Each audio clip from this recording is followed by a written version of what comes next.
Welcome to Cine here, where you come for all of your media needs. My name is Ray. It's your boy Nikki Tay. And today, we are reviewing Ant-Man and the Wasp. Let's hit it. We're small.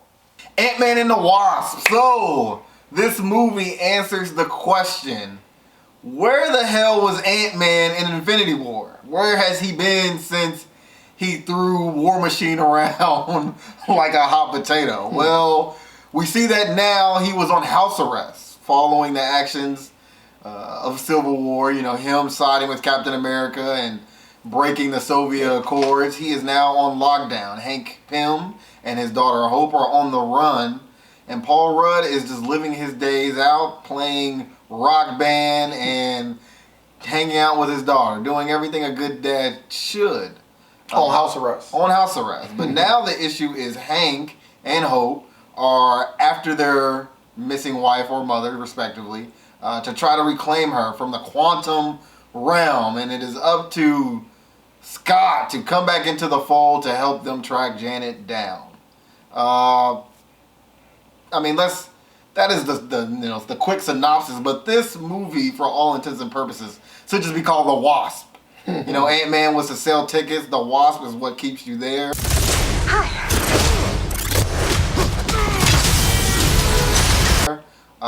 It is Marvel's first answer to Wonder Woman. You know, second will be Captain Marvel. But this is a great movie. This is the year of women, and the Wasp definitely held it down.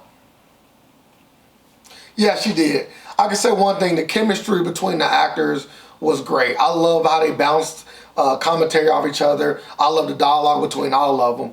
And I think that's probably one of the brightest things that shine through this movie was a good, quick-witted dialogue and also a lot of the charisma that we've seen between Ant-Man and the Wasp. Yeah, I absolutely agree. It was great chemistry, good choreography. The fight scenes did really well, even though after battling in the Civil War, it doesn't look like Ant-Man has improved any. I guess we can attribute that to house arrest.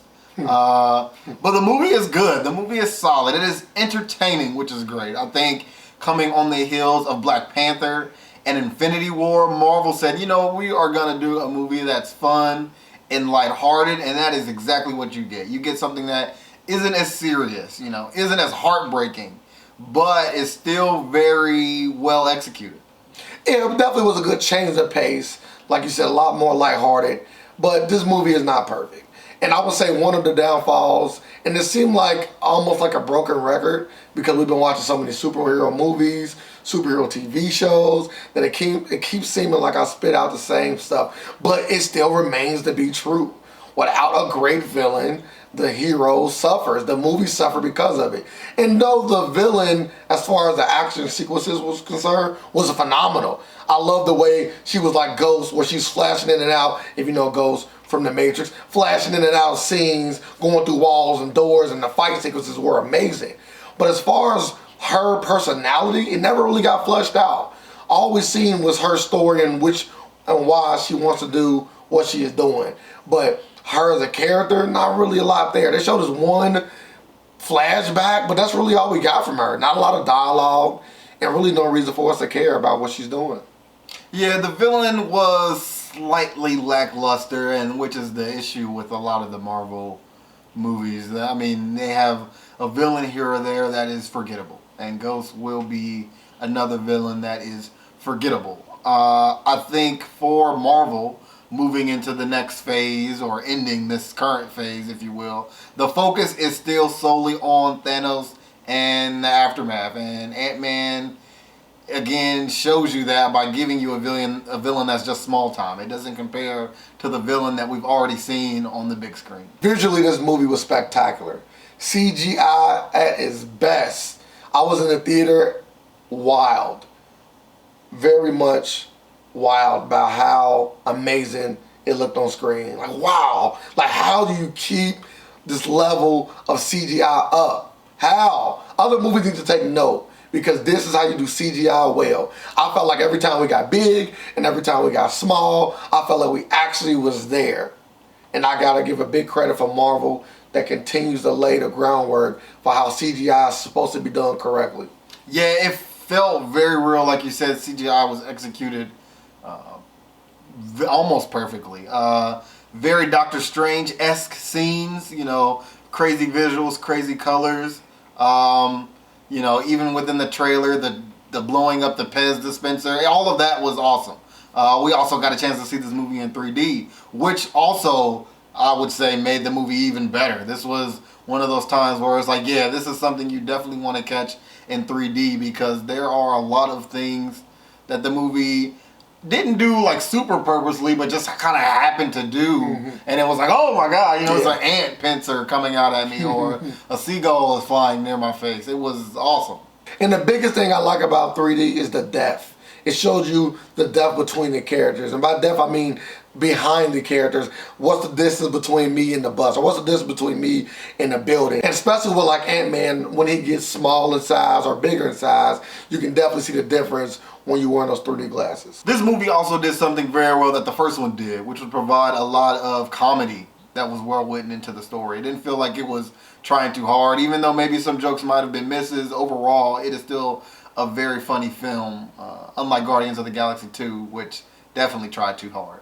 In closing, I think I would have to give Ant-Man and the Wasp an 8. I think it is a good movie, a very good movie, solid action, very entertaining, not a lot of flaws. Again, I think the biggest piece, which you already mentioned, is maybe the villain, and setting up something that has a little bit higher stakes to it. I mean, if you want to really build suspense into a good Marvel movie, that is what's going to get you to a 9 or 10, as we saw with Black Panther and Infinity War. But overall, very good movie. Good job, Paul Rudd. It was great seeing Michelle Pfeiffer and Lawrence Fishburne. I love seeing legends back on the big screen.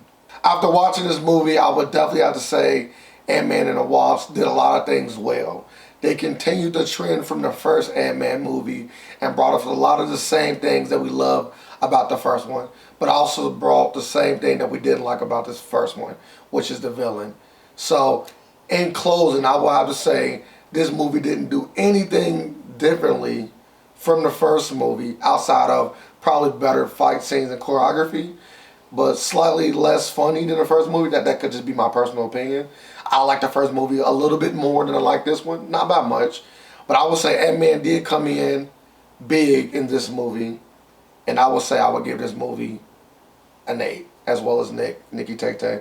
I don't like to have the same grade, but sometimes great minds think alike. That completes the review of Ant-Man and the Wasp. I hope this was as good as the movie. Truthfully, I mean, it is Ant-Man and the Wasp. These are two characters I never thought I would ever care to see a movie for, and somehow they have made 2 of these that are enjoyable. Marvel, you did it again. You found a way to make these bad characters on the comic books turn into big on the big screen. Well, I wouldn't say bad. You kind of went too far. Bad characters in the comic book come big on the big screen. That's a little extreme. But as always, let us know what you thought about the film. Are you seeing Ant-Man? Are you ready to see them in the next film? Will they be in the next film? Is Ant-Man going to save the Avengers somehow? Let us know in the comments as always. Make sure you like and subscribe. Hit the notification bell so you can stay up to date with all of our reviewing content. And as always, don't forget, you've seen it here. I wanna rock right now. I wanna rock right now. Ant-Man and the Wasp. Let's hit it. We're small.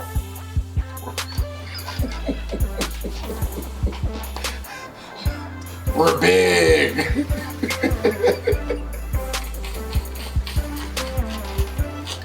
What? Just because we get big or small, I gotta be able to. We're big. We're doing. And as always, don't forget, you've seen it here. Nick, we gotta grow back bigger again.